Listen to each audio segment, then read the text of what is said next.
Bert had finished for the night. It was a cloudy Wednesday evening, and he was more than ready to head home and clear his head of the tiresome antics of the day. He leaned over the counter drearily, setting down a mug he'd poured for himself.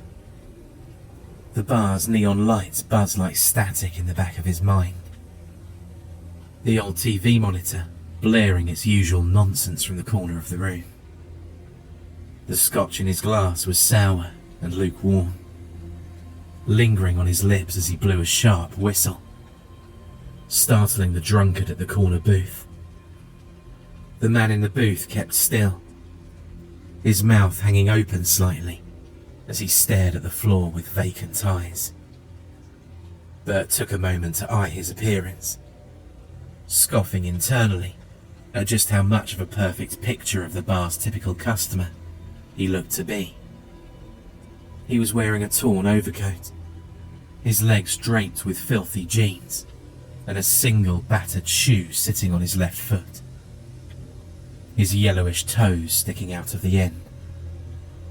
With the amount of bums he'd seen over the years, Bert often pondered if they were factory made, cloned even, dipped head to toe in grunge as they moved along the manufacturing line.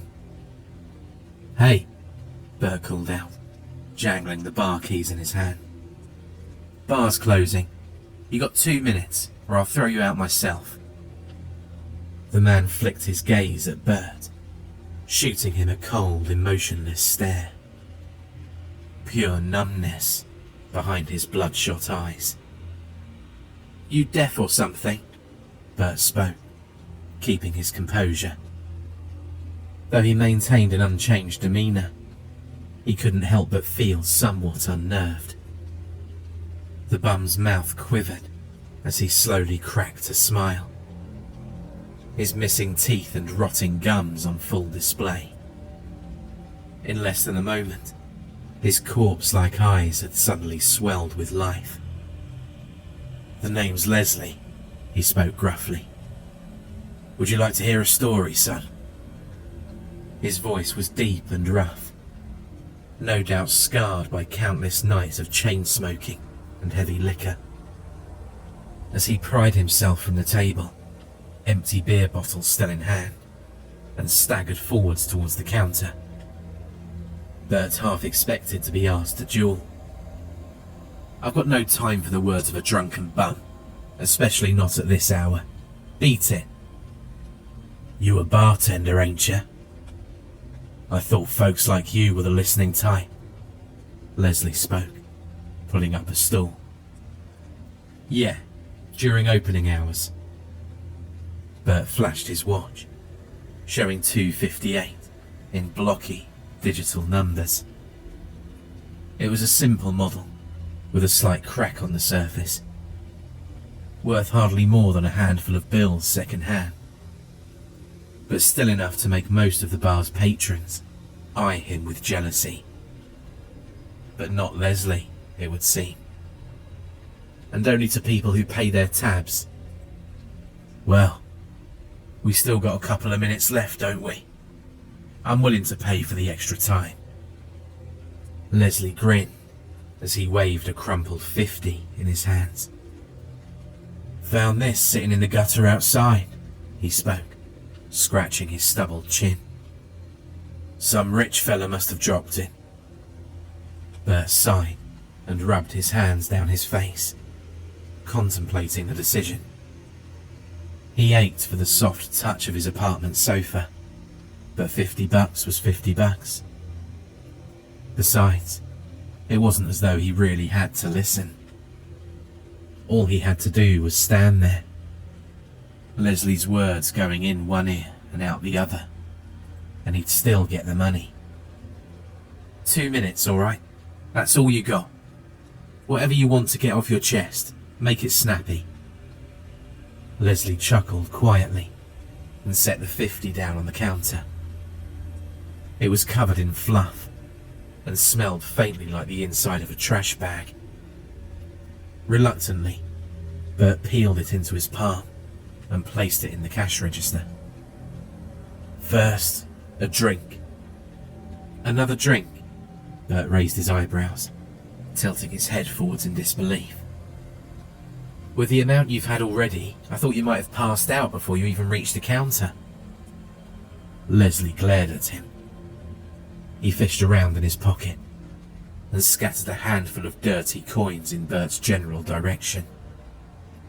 Consider that a tip. Bert sighed. Fine, if you insist. I take it'll be the usual, but don't expect me to give you any CPR. Leslie grunted in affirmation. Bert turned on his heel, stepping to a shelf of liquors and scanning across each row until he came to the almond ale. The bottle was sticky in his hand, gluing his fingers together as he set a pint glass down on the counter and began to pour. I like it a little foamy. Does this look like a restaurant to you? You'll get your beer how you get your beer. The glass beamed a bright orange as the last few droplets trickled down its side from the neck of the bottle. Leslie's eyes filled with satisfaction as it came into his hand, his darkened tongue caressing his lips. He tipped his head back, gulping mouthful after mouthful of the drink without a moment of hesitation, at last setting down the glass when it was half empty. Bert was both sickened and a little impressed. So, what's on your mind, tough guy? Bert asked, grabbing a nearby glass and polishing it with a rag from under the counter. You ain't gonna pour one out for yourself, Leslie replied, gesturing to the liquor shelf. I seen you work up and down the counters all day. You look like you could use a pint too. Bert stopped and wrapped his hand along the counter in contemplation. As a matter of fact, you're right. He smiled slightly as he filled up another glass with the same ale. Didn't think you were the type to have some manners about you. Well, that's what most people assume. I don't blame you, really. Heard you get some real nasty type folks around here late at night. Cheers. Cheers. A quiet ting echoed through the bar as Bert brought his glass up to meet Leslie's. He took a small sip, exhaling gently and wiping the foam from his mouth as Leslie finished the last of his glass. Good, ain't it? Yeah, it's alright. Still, we've got better stuff than this. Cheaper stuff too. A little variety wouldn't hurt, would it? Aha, well, that's actually what I wanted to talk to you about, Leslie began. You see that parking lot out there? Leslie pointed to one of the bar's windows. Outside sat a greyish, dull-looking parking lot, scattered with bums. Yeah, what about it? Leslie's face stiffened into a darker expression, his friendly tone drooping somewhat. Do you know what was there before the parking lot? Can't say I do, no. Ah, that's a damn shame. Here, I'll explain. I'm all ears. Leslie inhaled deeply through his nose, as if what he was about to say was of great importance. Bert felt himself dissociating, daydreaming about getting home and watching terrible late-night TV. It all started when I was a younger lad. Those were times a lot different to now, back when I had real-life goals and aspirations. What a concept, huh? Can you believe I was a chemist once upon a time? Yeah, crazy. Anyway, I digress. Back in those days, I had an apartment not too far from here. Horrible place, mind you. Makes this part of town look like paradise. Completely run down, and slap bang in the middle of these soul-sucking city buildings. You get the picture. My only escape from the joylessness of it all was a little field that was once in the place where that parking lot is now. You follow? Mm-hmm. That field was my little haven. My escape from the worries that troubled me in my day-to-day existence. I'm sure you have something similar, be it a physical location or not. Everyone does. Uh-huh. Whenever I felt down, I would drag myself to that patch of nature to cheer myself up again. And I would always go back home with a smile on my face and a head full of hope. Sure does sound like a nice little area. Leslie nodded solemnly. Believe me, it was. But the point is, this little field was like an old friend to me. A best friend, even. And you know what the best thing about it was? There was this little almond tree, right in the middle, surrounded by these bright pink blossoms. And when that tree bore its fruit, oh, it was like Christmas. Every year, I'd run to it like a little kid, running down the stairs to open its presents. One by one, I'd pluck those almonds off the branches until I could barely carry them, all back home again. I'd make almond pie, almond soup, almond whatever. I couldn't get enough of the stuff. Hence the choice of liquor. Exactly. So imagine my surprise when one day I get to the field and there's a big plastic barrier on the front gate. I look inside and I see a bunch of construction workers. They're tearing the place apart, uprooting plants, cutting down trees, the works. And I see a poster up on a nearby lamppost saying, "New parking lot coming soon," in flashy letters. Okay. At this point, I'm infuriated. At first I was just shocked, in denial even. But soon comes this primal rage that inhabits every little inch of my body. And I'm holding myself back. I'm trying not to let myself go over the edge, I really am. But the final straw is when I see a guy with a chainsaw start walking up to the almond tree. In my head, I'm saying, no, please no, God no, anything but this, not the almond tree. But I know it's inevitable. I can't take it. Just seeing him rev that damn thing into action pushes me to my breaking point. Leslie paused, allowing some of the bitterness to evaporate from his words. "Do you want to know what I did?" he continued, adopting that darker tone once again.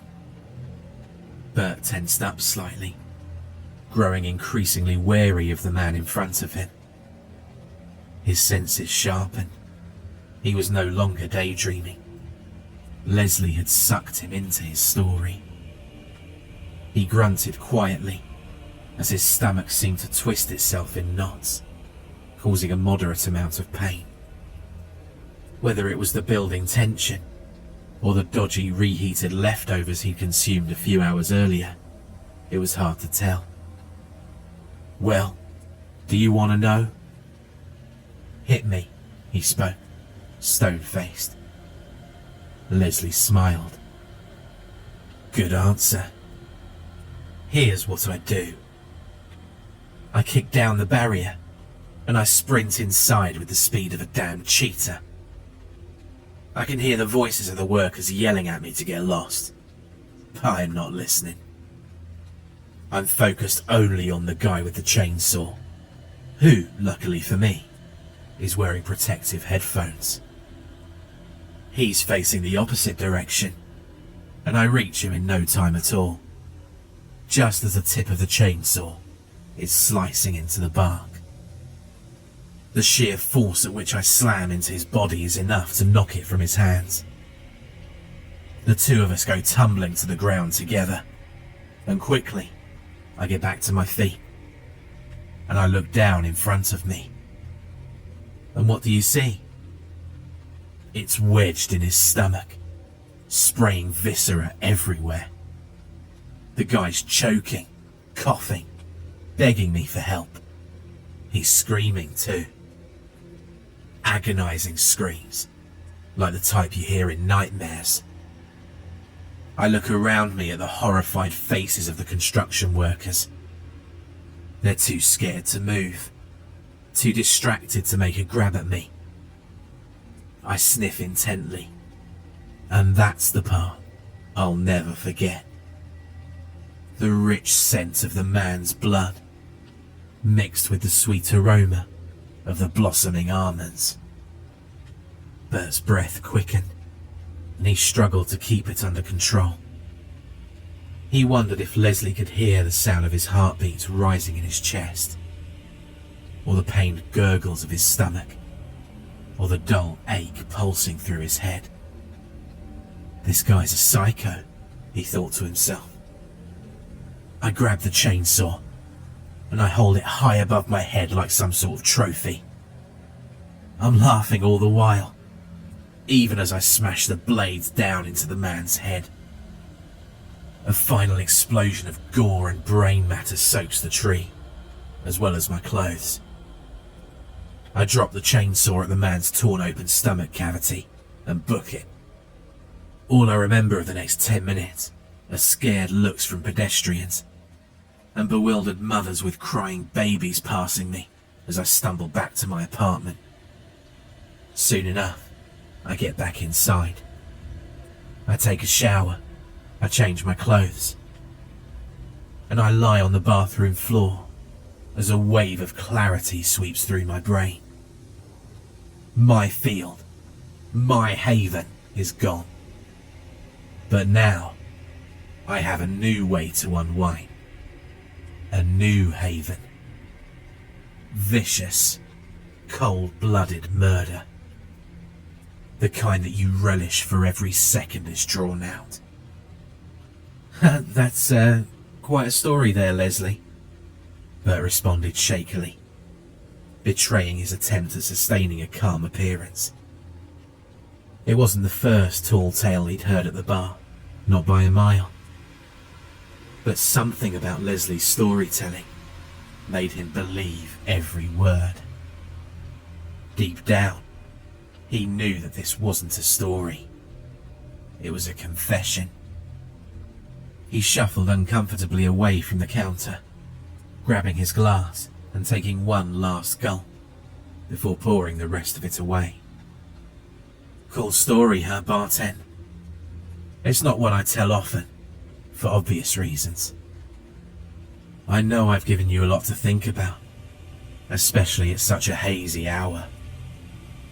And I don't want you to think I can't see you inching your way over to the telephone hanging up on the wall on the other side of the room.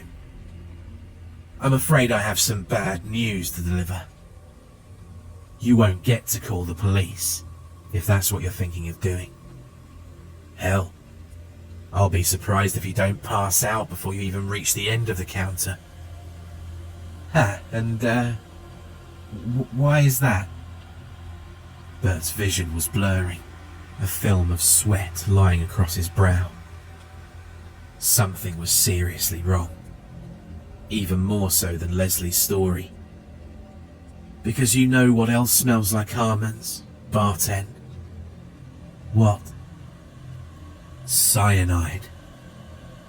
Bert froze. Excuse me? You remember when I got you to look out the window? Leslie reached into his inside overcoat pocket, pulling out a sachet of some powdery substance. I put one of these in your ale. Surprise! You didn't seem convinced when I told you I was a chemist. These babies are beautiful, by the way. My own special creation.